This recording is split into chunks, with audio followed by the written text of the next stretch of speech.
I believe God picked suffering as a means of making us more like Christ because comfort is probably the fastest means by which we move toward believing that we're actually in control.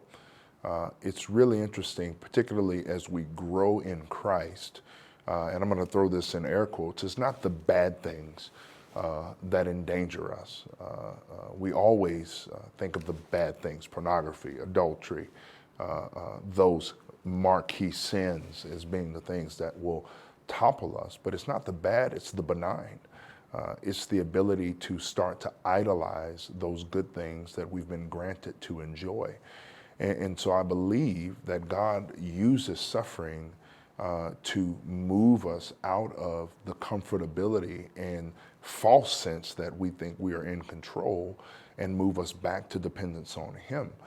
And if you want to look at it even in a broader, what's the word I'm looking for, long-term perspective, whatever we endure in this world is temporary. Whatever we have in this world is temporary. And our ultimate hope does not reside in our present circumstances.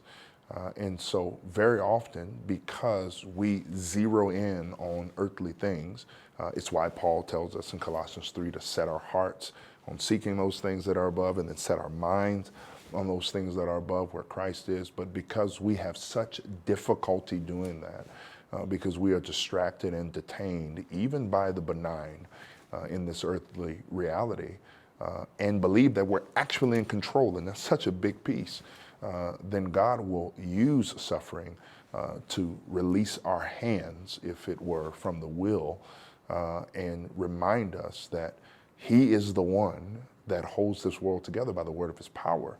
And so right now I'm breathing because God said breathe.